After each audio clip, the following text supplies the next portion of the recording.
edition of Wisdom Wednesdays, presented by BW Business World in association with BW Education, wherein we discuss aspects related to education. And today we have a very special guest, Dr. T.G. Sitharam. He is the director, IIT Guwahati. And today the discussion is around the national education policy that was brought out in July this year. And we will talk about its various aspects as well as its implementation. Welcome, Dr. Sitharam, to this discussion. Great to have you. Thank you. Pleasure, sir. Well, my first question is, I will broadly begin in a contextual way. How have the last few months been for the institutions like yours, which is one of the most renowned institutions? How have you been tackling this crisis that this pandemic has brought about? Yeah, this pandemic actually, is all over the world. Everybody is facing the same heat of the COVID-19. Right. However, at IIT Guwahati, we asked all the students to leave the campus on March 18th of 2020. So since then, we have a very thin student population in the campus. Very recently, about a month back, we started getting our research scholars back to campus. So as you know that IIT Guwahati, which is the only IIT in the Northeast, 7 sister states, there is only one in Guwahati, in the north part of Guwahati, along the Brahmaputra River. It's a beautiful campus. And this pandemic is no different to any of you. Whatever you felt, we are also feeling the same heat. But however, it has also given a very fantastic opportunities for our scientists, because our professors and all the scientists stay on campus. It's a completely residential school with 750 acres on the banks of Brahmaputra. Very beautiful, completely isolated from anybody else. So our faculty involved in many innovative projects and many startups. And I will anyway, as we go along, I will highlight to you what kind of innovations and product development has been done during this pandemic for the sake of the country, and particularly Assam. We have made in Assam the COVID kits and VTM kits and RT-PCR kits, all kits completely supplied to the National Health Mission of Assam, completely indigenously done at IIT Guwahati by our faculty, which is a fantastic thing. I'm really proud of our faculty and their contribution to the COVID-19, and this is in the direction of Atmanirbhar Bharat, self-reliant India. We have demonstrated many products, not only just one or two, at least 10 companies we have signed during this pandemic agreements. 10 industrial interactions have happened, and very fantastic products like antimicrobial spray, and even companies like big companies like Berger Paint has brought out this the new Safe 24 spray, which is a fantastic achievement of the IIT Guwahati faculty. Coming back to, we during this pandemic, either we could have sit at home quietly without doing anything, but our faculty decided to act. They have done a fantastic thing, which I can go on. 35 projects have been, even in the IIT Council, you can see IIT Guwahati is leading in the number of projects executed, whether it is PPE kit manufacturing, whether it is mask manufacturing. It's all, manufactured inside our laboratories using 3D printing, okay? And then whether it is in the vaccine development, also a couple of faculty in our bioscience, bioengineering, they have contributed, which is going on. And then many, whether it is robots or drones, application of drones, and then robot development for a delivery without, human intervention, delivery of medicine, food to the patients of COVID. So this COVID-19 actually gave us a fantastic opportunity to innovate and produce, and fantastic product development has happened during this pandemic period. So, and also coming to the teaching part, Initially, our people also felt that how do we do now?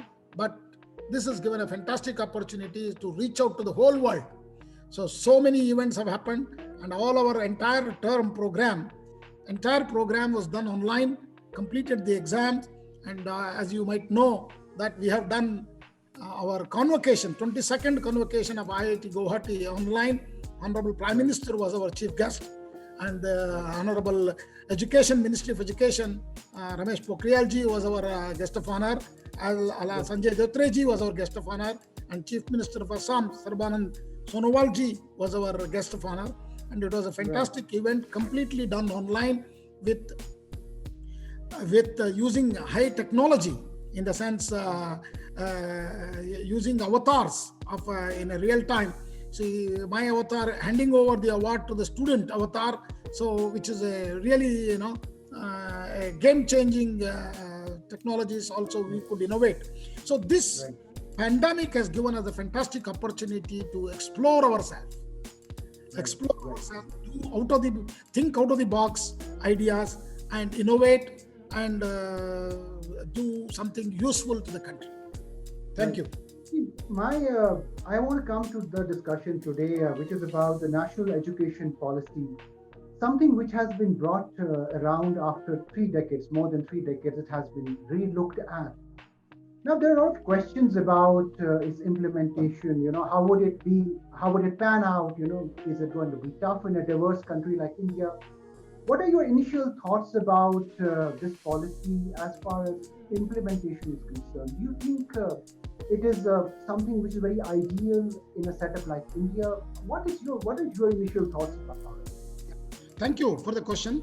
So the National Education Policy 2020, which was launched on 29th of July 2020, is a long-awaited reform. Let me tell you, in the education sector, is a long-awaited reform process, which has envisioned major progressive and futuristic reforms in the education sector, with an aim to transform India into a knowledge hub and leapfrogging the country towards a modern 21st century society.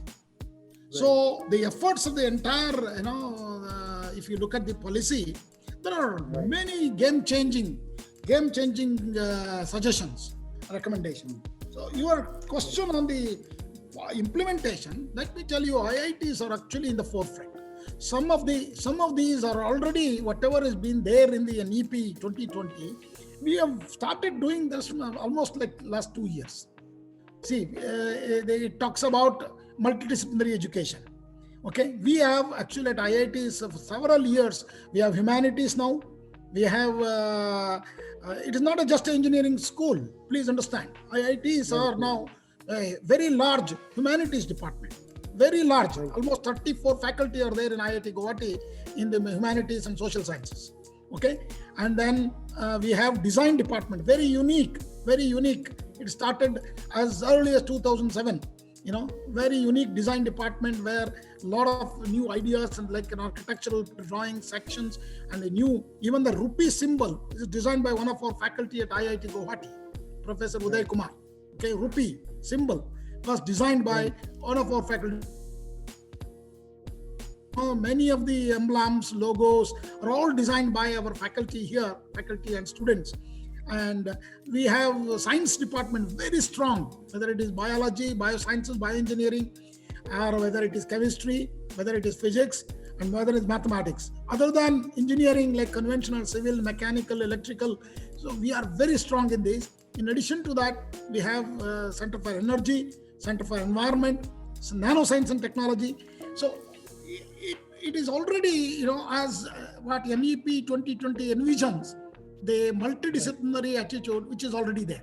We have also actually started last year, instead of selecting a student, PhD student, and giving him a research problem, we actually pose a research problem to the students, which is being guided by 2 faculty from 2 different departments. That is, one humanity professor and one engineering professor joined together and advise. So what is envisaged in the National Education Policy and multidisciplinary approach, which is already there. And then coming to the credit transfers, many of such innovative ideas of credit transfers are already made possible And for example, empowering faculty. We have empowered our faculty a lot of, on the curriculum side. They can decide the curriculum. We don't dictate from the top. So these are some of the changes which has been planned in the NEP very elegantly, which is going to come. Or already IITs are in the forefront. But your question, coming back to your question for the nation, please understand, IITs are very few institutes in the country. Okay, 23 are there today, but we are only, mostly taken about 10,000 students. But beyond that, there is a large section of population in India who also goes through the other universities and private universities. That is where the implementation challenge.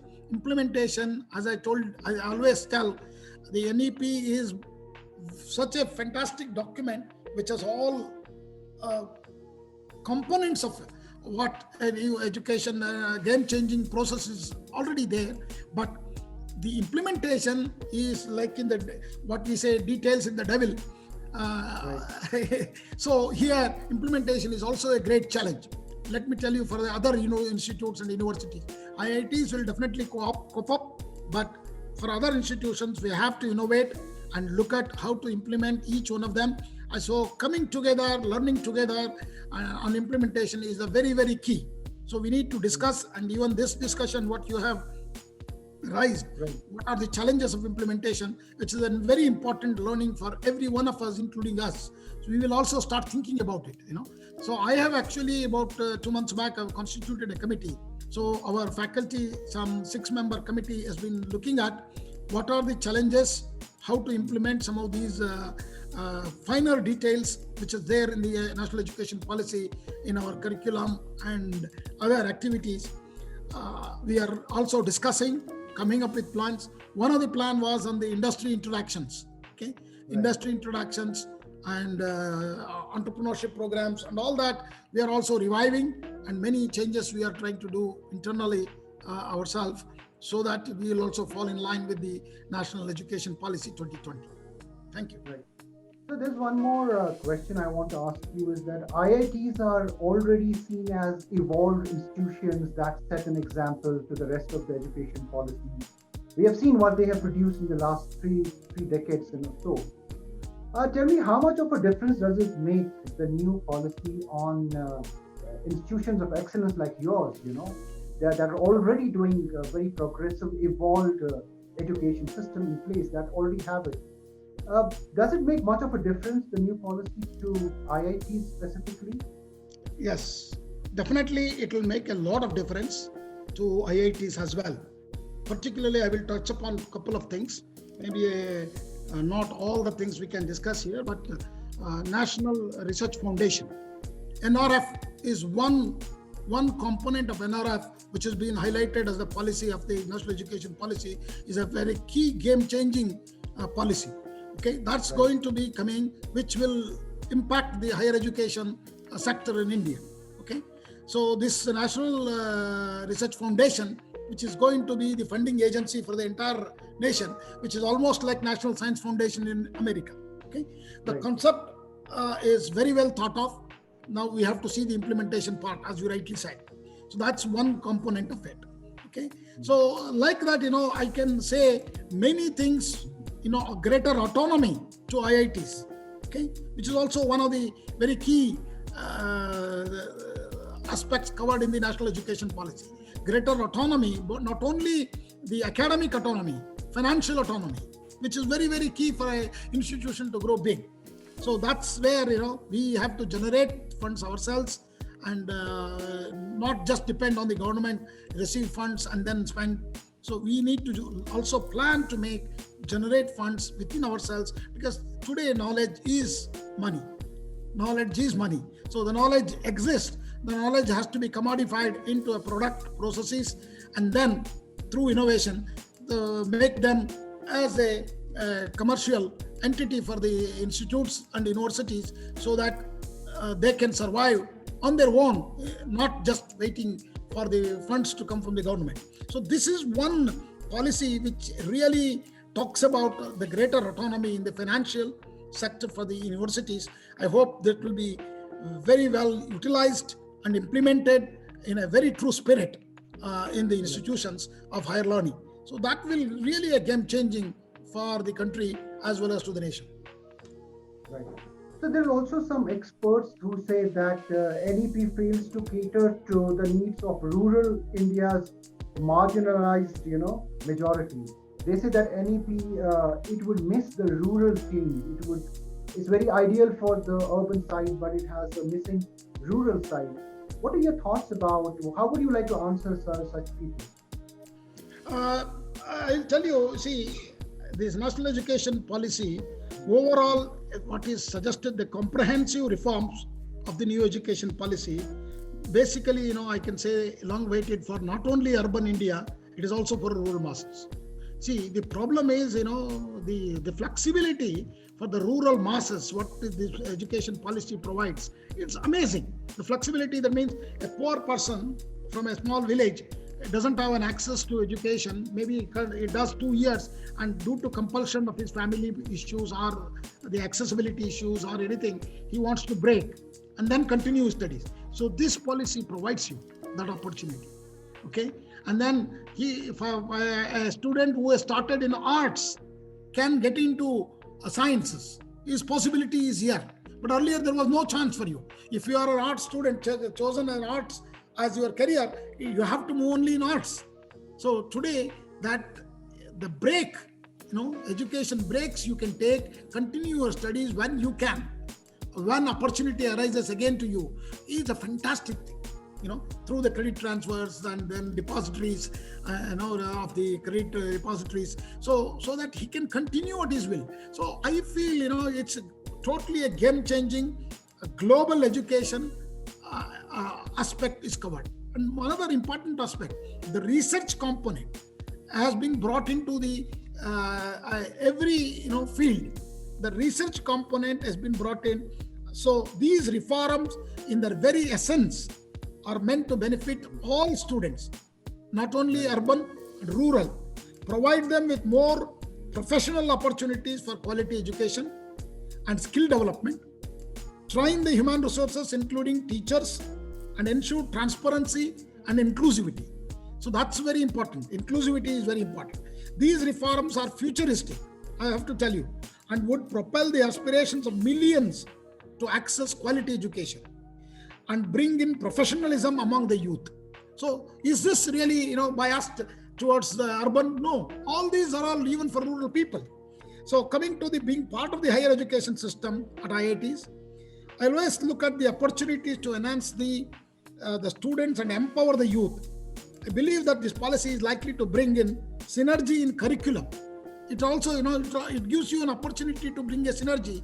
Otherwise, a private university follows a curriculum, something else. IITs follow the very high standard ones. So all levels of education, and I look forward for, as you rightly pointed out in the first question, implementation is the key. A successful implementation of the NEP in entirety will definitely give a great potential for our country as a leading destination of knowledge. And definitely it's going to be realized if you properly implement it, the guidelines which is being brought out. So implementation is a challenge. I'm not saying it's very simple.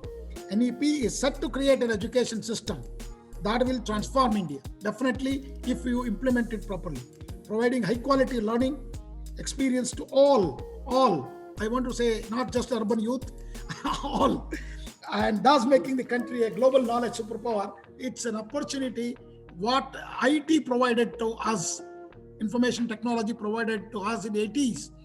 Okay, like that, new education policy will bring a transformation in education in 2020. Right.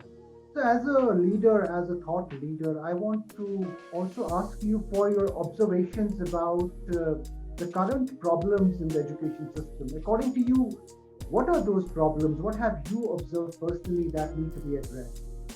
So right now, the major issues particularly I will talk about more about engineering. Okay, in engineering, what has happened is we had large number of colleges suddenly started. Okay, and many of them are in closing stage. So let me give you a statistics of how many colleges are almost going to end up close them. Many of them have been closed in many states, and some of them have asked AICTE some time to close up. There are some mergers, okay, and all that is happening. Why? Because these quality is suffering. One is the major issue is the quality, and the other second is the teachers' education, teachers' training. Are they ready to teach the large number of people who are coming with a very great aspiration? With today, the classrooms are no more the classrooms of 10 years back. See, 10 years back, we used to prize our teachers who is very meticulous on the board. But today, if you start looking at the board, student attention will go somewhere else. You have to catch them in more of an engagement, discussions, new ideas, thought process. So the new classrooms will be completely different. It will not be the regular classrooms. So we need to make our students more, skill-based training, and they need to really hands-on, they need to get on. So we have to provide more opportunities of such thing in the classroom. So the new generation classrooms will be completely out of the box. It cannot be the same way what you used to teach about 20 years back. So these are the changes which we need to be bringing. This new education policy provides an opportunity to do that. That is one part. Second part is the bringing the multidisciplinary education. See, earlier we used to say about STEM and all that. They're all taught isolated in a silos, whether it is mathematics or science or are being taught in silos. So now we need to actually look at how one can really assimilate all these things and solve realistic problems which affects. Take a realistic problem and you have to problem-based solutions. We need to teach them so that they will learn while studying itself. So the skill level will go up. So the skill training is also a very key part during the higher education. That's a very, very important step. I hope, that new education policy was an opportunity. I also want to understand that, we talked about bringing in a policy and bringing in a change in inclusivity and, a seamless experience. But at the same time, we also need to talk about the mindset of the current crop of teachers, students. How ready are they for this new policy? Are the teachers ready? Is there a need for upskilling? Is there a need for some change on the ground before the policy comes in? Have these factors been taken care of? Do you think it's going to be a major challenge that the mindset is not ready and you bring in a better policy? What are your thoughts on this? See, I'll tell you this, there cannot be a better time than this. Why I'm saying this is, please understand, today technology, digital technology has been forced upon us during this pandemic. This pandemic has actually forced many of us to, would you have tried to interview me like this before the pandemic? You ask your question yourself. You would not have tried. You would physically try to come with a camera and all the way from Delhi to Guwahati and spend 3 days. You see what you can achieve in a smaller cost. Today, we would have spent millions and time also. So this pandemic has given us a fantastic opportunity. So similarly, our students, so today the information is on their palm top. Most of the smartphones have all the information. But please understand, information is not knowledge. So this policy gives us how to convert that information to channelize to our students and the new generation as a knowledge, and that knowledge is translated into products, processes, and innovations so that it can be generating the revenues for the individual as well as to the institutes as well as to the nation. So this is the knowledge economy. I think this is a fantastic time, and India is actually highly geared towards that because of many, many positive things. One is largest younger population in the world, and many, even though we don't have the quality in engineering, but we did create a large mass in the quantity. So this is the time if you can convert that quantity into quality, I think we can supply global engineers to the whole world. Our engineers can be a global engineers to the whole world. Not only engineers, many. I'm talking about whether it is a management professionals or it is a social scientist. I think India has also a language advantage, because most of the higher education runs in English. So it is basically that gives you an added advantage. And the bright minds and the bright opportunities can create a change. As I told you, India could be the leading in the education sector, like what we did in IT sector. It's a fantastic opportunity. I think our younger generation is also ready to receive this. This is a very high time. We need to plan well, and all stakeholders like me, you, everybody has to put their efforts, see that, a good implementation plan, and implement that successfully and transparently, equitably, and so that, we can be the world leaders in education. Right. So I want to touch upon, you you refer to the innovation part of education. As a head of a reputed institution, tell me a little bit about the innovation that IIT Guwahati is, you are enabling, you are helping them do. A little backstory about what difference, how are you making your teachers and students more innovative? What kind of education approach have you undertaken? Can you tell us a little bit about that, the story at IIT Guwahati?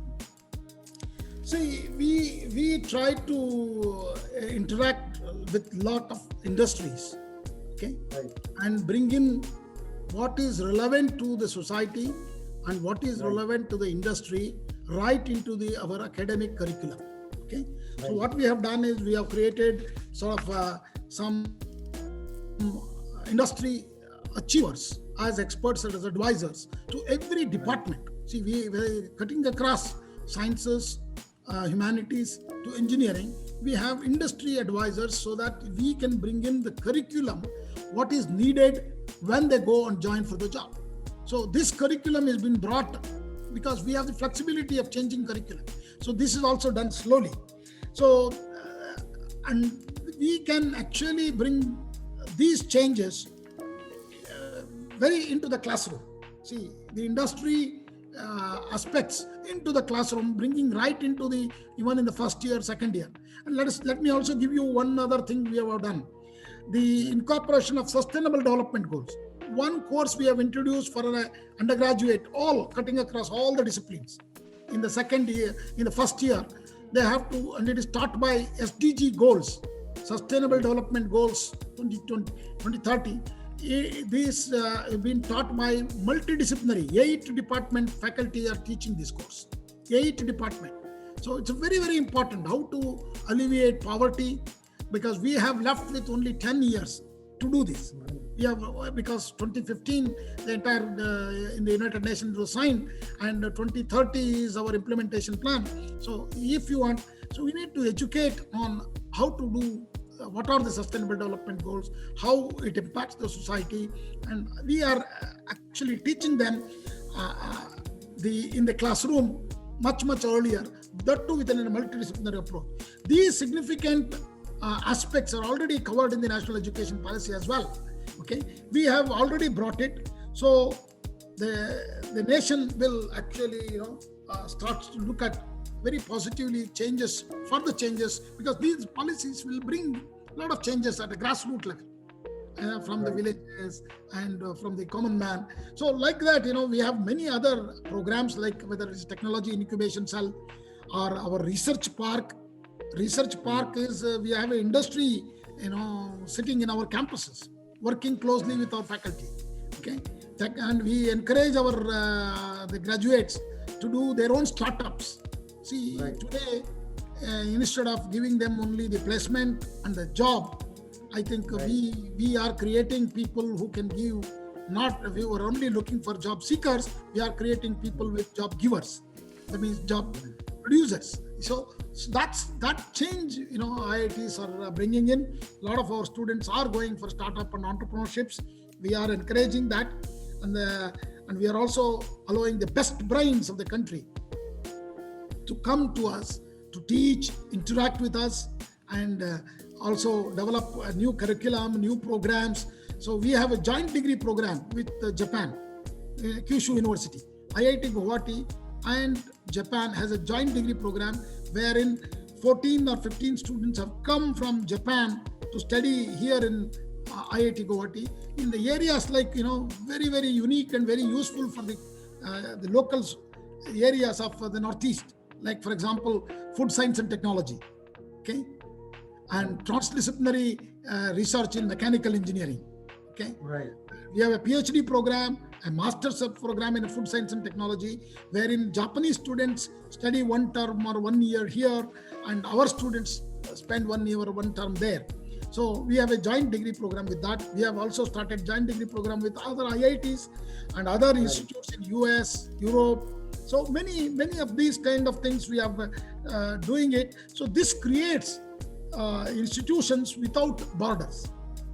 Right. Or, without borders. So there is a lot of collaboration happening, and top universities across the globe can interact with us now, and also, enroll their students here. So there could be a education hub for the whole world. Right. I have a couple of more questions before I wrap up. My first question is that we spoke about how digital, this pandemic has brought a whole lot of digital culture into our daily lives and our professional lives as well. Tell me, what is going to be, what's going to be the policy at IIT Guwahati as far as blended learning is concerned? How important has digital become? Can it replace the classroom teaching, or would it be blended approach as we move on? Yes, definitely. See, what has happened is this pandemic has given us an opportunity to go online, but at the same time, many of the engineering courses, as you know, we cannot completely do online. We have to have people coming and do work in our laboratory, and we talk about a lot of skill sets, hands-on. Okay, so blended learning is going to remain with us. It's not going to go away once the pandemic goes away. Okay, it is going to remain. Even we are thinking of going completely, using blended learning, running some program online so that we can bring in people in short periods to campus to work on the laboratories. We have also shifted some of the laboratories. So blended with flipped classrooms and all that is going to be really very, very useful. So the technology is going to drive the education and is going to remain. Initially, we were all hesitant to give lectures on the online, but we have innovated. Even the classroom periods, please understand. So we used to take regular classrooms 50 to 55 minutes. Now we have realized that 55 minutes is not a very ideal time. It's a shorter period. Attention span of these students online is a very small time. So we might have to readjust some of these things. So we have to really innovate. It is not just running an offline classrooms on online. It has to be a completely blended with technology introduction and do a lot of innovations in learning. And this pandemic has given that opportunity for us to move boldly because there was no other alternative for us. So we have really invented. What we did is, many of the tools which are existing across, our own faculty took it up as a challenge and started teaching other teachers. So we had actually training session for our all IIT professors. Can you imagine? We thought that they will not accept that. But later on, we thought that they embraced it so well. All of them learned from each other.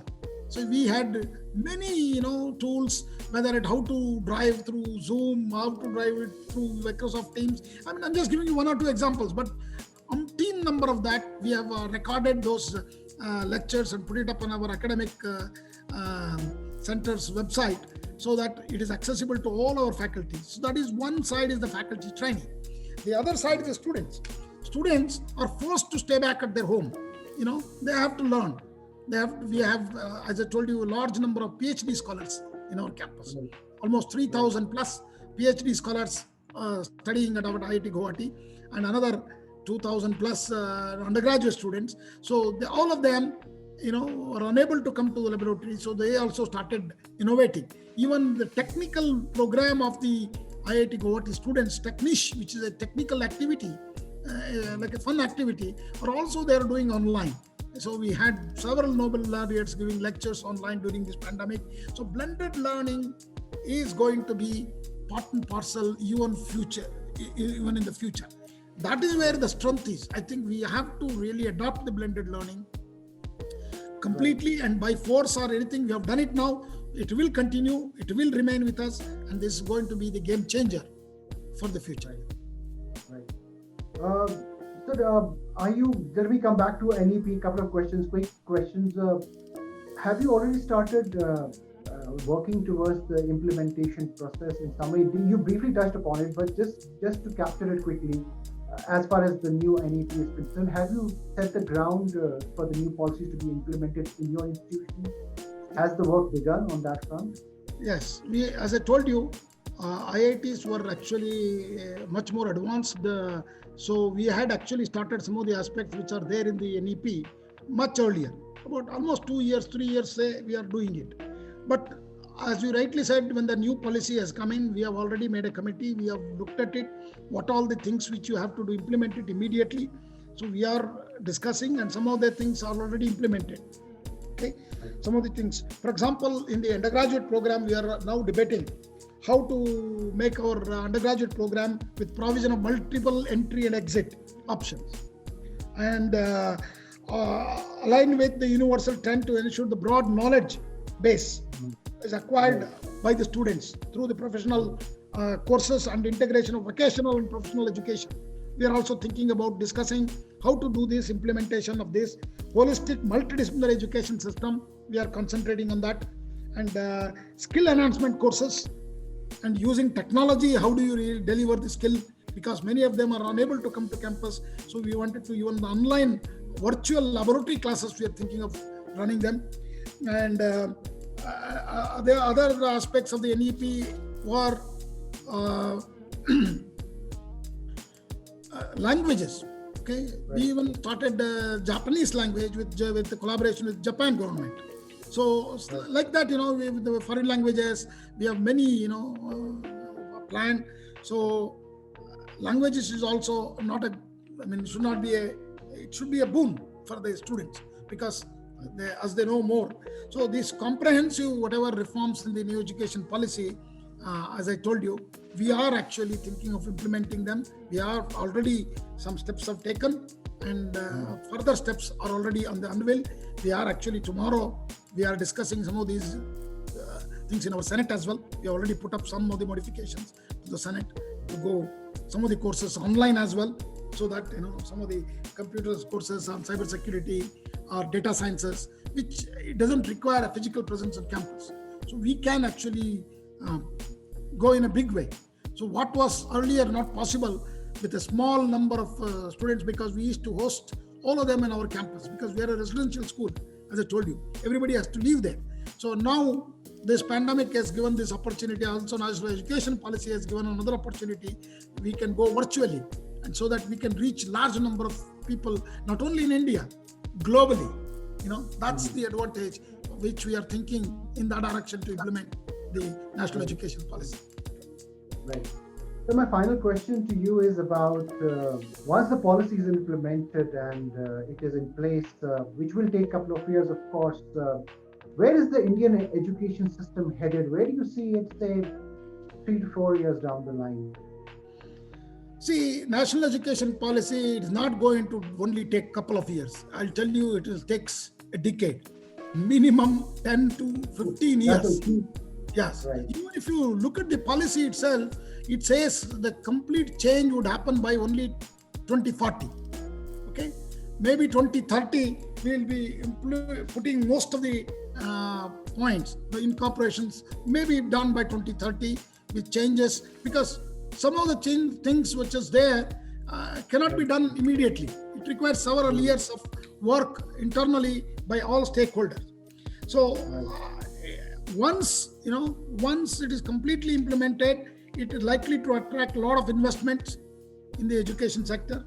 So it is not going to be a very short term immediately. There are some short-term benefits, but there are long-term benefits. So similarly, a short-term implementation plan, a long-term implementation plan. So I think all these things have to be properly looked at, and it is going to create an education system once it is implemented correctly by 2030 or maybe 2035, will basically provides a very high quality learning experience to all with multiple entry exit systems, which is a very game changing, according to me it's a very game changing policy.